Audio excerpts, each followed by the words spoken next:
नमस्ते महाराज जी। महाराज जी, हमारे घर में हमेशा इस बात का विवाद रहता है कि जैसे हम लोग मंदिर में इतना दान ये सब कुछ करते हैं, उससे बेटर नहीं है कि हम हॉस्पिटल में, अस्पतालों में, एजुकेशन सिस्टम में ये पैसा खर्च करें, क्योंकि आजकल एजुकेशन और हॉस्पिटल की हालत नीयत बहुत ख़राब है। और जैसा कि आपने कोविड टाइम में देखा होगा, लाखों लोगों की डेथ हुई है। अब विदेशों में देखा जाए, वहाँ पे कोई धर्म नहीं है, तो वहाँ पे डेथ रेट भी कम है, पर वहाँ हॉस्पिटल और एजुकेशन सिस्टम बहुत अच्छा है। तो ये कहा जाता है कि वहाँ वो बेटर है, और हमारे यहाँ इस बात पे घंटों की डिबेट होती है। ठीक है, बहुत अच्छी बात की है। पहले तो मैं आपके आंकड़ों को अपडेट करना चाहता हूँ। भारत विश्व में सबसे ज़्यादा मौतें कहाँ हुई? यूएस में। वो विकसित देश है कि नहीं? हाँ महाराज जी। वहाँ का हॉस्पिटल और एजुकेशन सिस्टम हमसे बहुत अच्छा है। बट महाराज जी, यहाँ पे आंकड़ों में गड़बड़ी भी हुई है। पहले बात करो। हाँ महाराज जी। ये कहना कि विदेशों में डेथ रेट कम है, भारत में डेथ रेट ज़्यादा है इसलिए क्योंकि यहाँ का हेल्थ केयर सिस्टम वीक है, ये पूरी तरह सुसंगत नहीं। भारत के लोगों ने ये साबित कर दिया कि कमज़ोर स्वास्थ्य संरचना के बाद भी हम ऐसे चीज़ों से बखूबी लड़ सकते हैं और बहुत अच्छे से लड़े। जहाँ तक सवाल है मंदिरों और मंदिरों के साथ साथ अस्पताल और एजुकेशन सेंटर्स की स्थापना का, हॉस्पिटल एजुकेशन सेंटर खोलिए, कोई बुराई नहीं। पर मैं एक सवाल करता हूँ, लोग दान क्यों करते हैं? आप दान करते हो, किस लिए करते हो? श्रावक के दो मुख्य कर्तव्य है, दान और पूजा। दान को मुख्य कर्तव्य क्यों बताया? महाराज जी, हमारे दान का उद्देश्य क्या है? बोलो। ये बहुत जस्ट पर बहुत बच्चे को बोलने दो। हाँ, धर्म कंटिन्यू रहे, धर्म छूटे ना हमसे। अब मैं सुधार देता हूँ। हमारे दान का उद्देश्य है अनुग्रहार्थम स्वस्याति सर्गोदानम, स्वपर के उपकार के लिए अपने धन के त्याग का नाम दान। तो स्व और पर का उपकार जिसमें हो वो कार्य हमें करना चाहिए। तो आप कहोगे महाराज बिल्कुल आपने ठीक कहा, पर का उपकार किसी की जान बचाने में है, किसी की चिकित्सा करने में है, किसी को पढ़ाने लिखाने में है, बिल्कुल है। मैं आपसे एक सवाल करता हूँ, एक मरते को आपने बचा दिया, उस पर कितना बड़ा उपकार किया? उसका शेष जीवन आपने बचा दिया। 3 दिन के भूखे को भोजन करा दिया, आपने क्या किया? उसकी 3 दिन की भूख मिटा दी। किसी को कोई जीविका का साधन दे दिया, आपने क्या किया? उसके परिवार के भावी जीवन की एक सुव्यवस्था दे दी। किसी को पढ़ा लिखा कर पैरों पर खड़ा कर दिया, आपने क्या किया? एक परिवार को, एक व्यक्ति को अपने जीवन के निर्वाह के लिए सक्षम बना दिया। यही किया ना? इतना ही उपकार हुआ। पर आपके किसी कृत्य से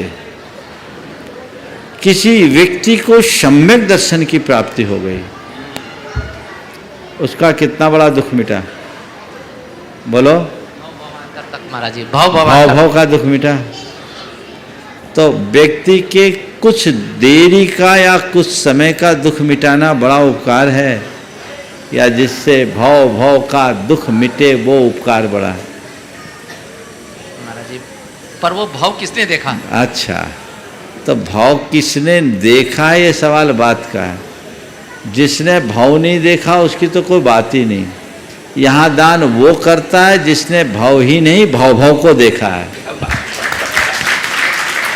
जिसने भाव नहीं देखा उसको जो करना करे ना। जिसे केवल ये भाव दिखता वो अस्पताल खोले, और हम तो भाव को देखते हैं। हम अस्पताल भी खोलते हैं, और तन की चिकित्सा के लिए अस्पताल है तो चेतन की चिकित्सा के लिए मंदिर है। जरूरत दोनों की है, अपनी अपनी जगह दोनों की अहमियत है। किसी को कमतर आंकना कतई उचित नहीं। फिर कुछ लोगों की धारणा मंदिरों को लेकर बहुत गलत बनी हुई। उनको लगता है कि मंदिरों में जो पैसा लगता है वो व्यर्थ है, वेस्टेज है। मैं कहता हूं नहीं, मंदिरों में लगने वाला पैसा कहीं से वेस्ट नहीं है। क्यों? इसमें भी बहुतों का भला है। एक मंदिर कहीं बन रहा है, वर्षों उस मंदिर का निर्माण कार्य चल रहा है, सैकड़ों लोगों को उससे प्रत्यक्ष और हजारों लोगों को उससे परोक्ष रोजगार मिल रहा है। क्या ये देश की इकोनॉमी को सुदृढ़ करने का माध्यम नहीं है? ये एस्पेक्ट क्यों नहीं?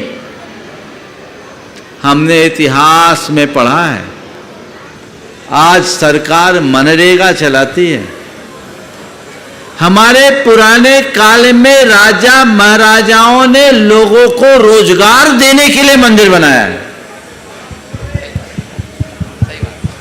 तो ये मंदिर एक बहुत बड़ी इंडस्ट्री है।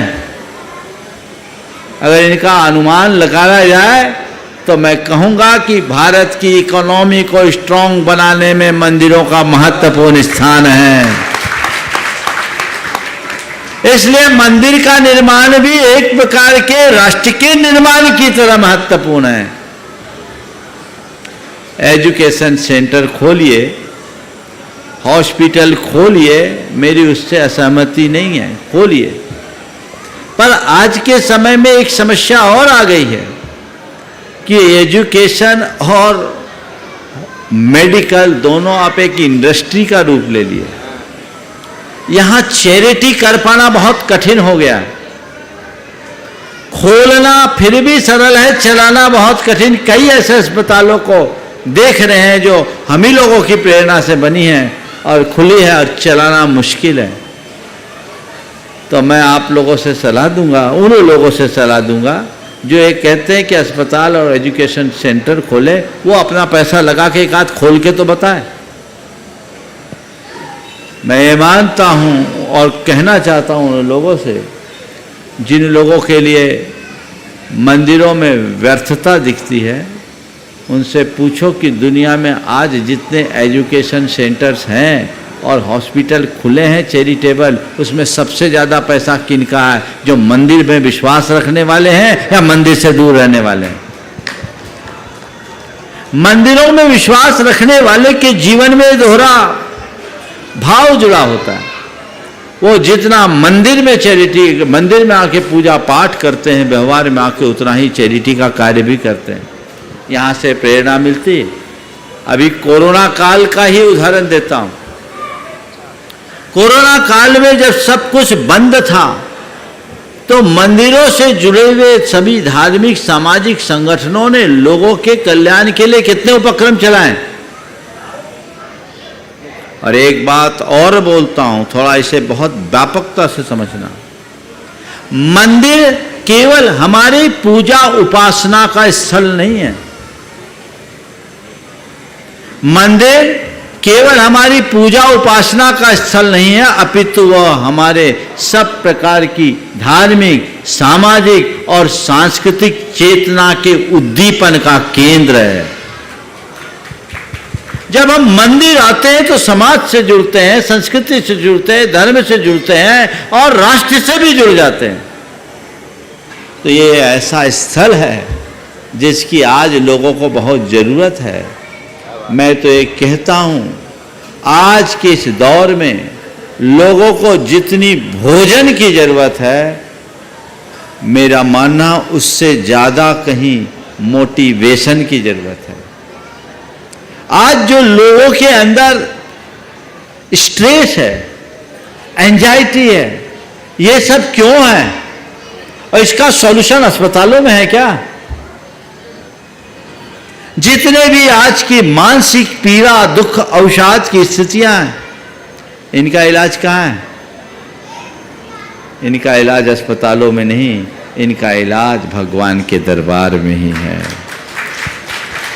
जो धर्म से जुड़ जाता है वो अपने जीवन में आने वाले तमाम उतार चढ़ावों के मध्य भी स्थिरता रख पाता है। इसलिए तुमने जो सवाल पूछा है निश्चित आज युवाओं के अंदर उठने वाला सवाल हो सकता है, तुम्हारे बेटे का ये सवाल होगा, पर मैं समझता हूं उसका कंसेप्ट ठीक हो गया होगा, हो गया ना। आज मैं एक बात और कहना चाहूंगा कि आज के लोगों को मंदिरों का खर्चा तो दिखता है, शादी विवाहों में होने वाले फिजूल खर्चे क्यों नहीं दिखते हैं? पार्टियों में होने वाला खर्चा क्यों नहीं दिखता?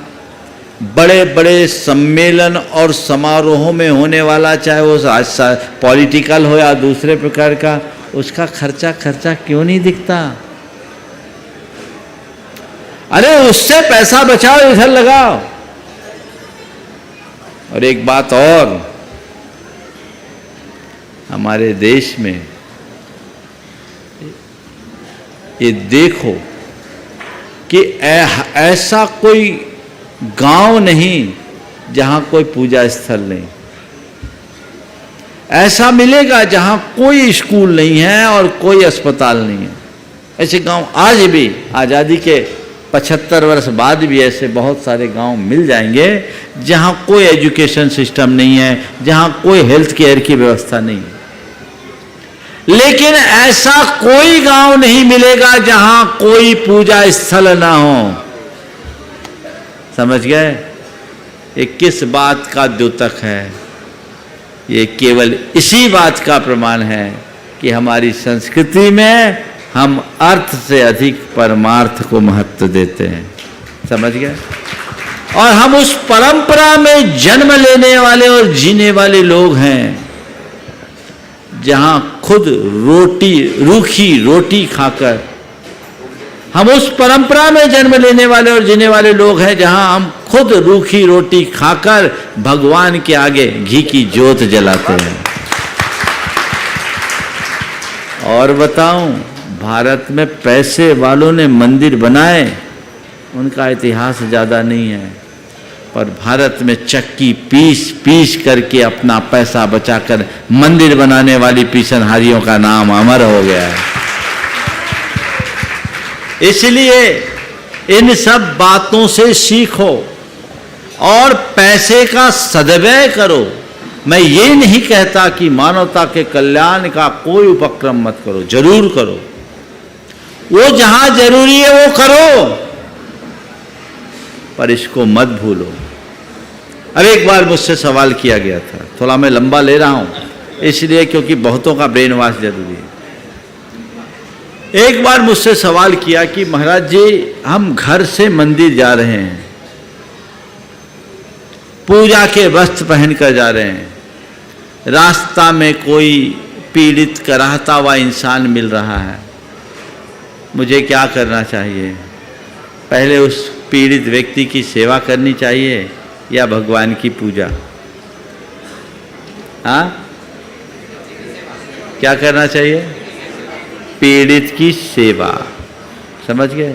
वो भी हमारा धर्म है, और वो व्यक्ति पहले करेगा जो भगवान के मंदिर जा रहा है। समझ गए? तो पीड़ित की सेवा कीजिए, पर एक बात ध्यान रखिए, उसी में रमे मत रहिए। मैं अक्सर एक बात कहता हूं, इम्पोर्टेंट और अर्जेंट। आज बहुत दिन बाद प्रसंग आया है ना। इम्पोर्टेंट और अर्जेंट दोनों अलग अलग चीज है। हमारे लिए इम्पोर्टेंट परमार्थ है, लेकिन कई बार ऐसा होता है कि कोई अर्जेंसी आ जाने पर हमें अपने इम्पोर्टेंट कार्य को गौण करना पड़ता है। उदाहरण दे दूं, मान लो prime minister of India Narendra Modi से आपका अपॉइंटमेंट फिक्स हो गया, 5:25 पर आपको मिलना है। इम्पोर्टेंट मीटिंग है, आप उनसे मिलने जा रहे हो। अब 5:20 होते होते आपकी हाजत बिगड़ गई, शौच की इच्छा हो गई। अब बताओ क्या करोगे? इम्पोर्टेंट मीटिंग अटेंड करने के चक्कर में अपने कपड़े खराब करोगे या उस मीटिंग को छोड़कर पहले निर्वृत्त होगे? बोलो। हाँ, निर्वृत्त हूँ। बोलो बोलो। निर्वृत्त हूँ। पहले निर्वृत्त होंगे ना। क्या हुआ? इंपॉर्टेंट कितना भी हो, अर्जेंट जो है वो सामने होना चाहिए। इसी प्रकार भले पूजा आराधना उपासना हमारे लिए इंपॉर्टेंट है, पर सामने कोई अर्जेंसी आ जाए तो उसे गौण नहीं करना, उसे प्राथमिकता से करना। समझ गए? पीड़ित की सेवा करो, लेकिन एक बात, अर्जेंसी यदा कदा होती, रोज नहीं। हाजत बिगड़ने पर टॉयलेट में जाना समझदारी है, पर दिन भर वहीं बैठे रहना कहाँ की समझदारी है? समझ गए ना? तो बातों को व्यापकता से समझने की जरूरत है, और जब तक आप इस रूप में चीजों को नहीं समझते, आप अपनी अवधारणा को ठीक नहीं बना सकोगे। तो अपनी अवधारणा ठीक बनाएं, चीज़ों को समझें, व्यापकता से सोच करके चलें, तब काम अच्छा।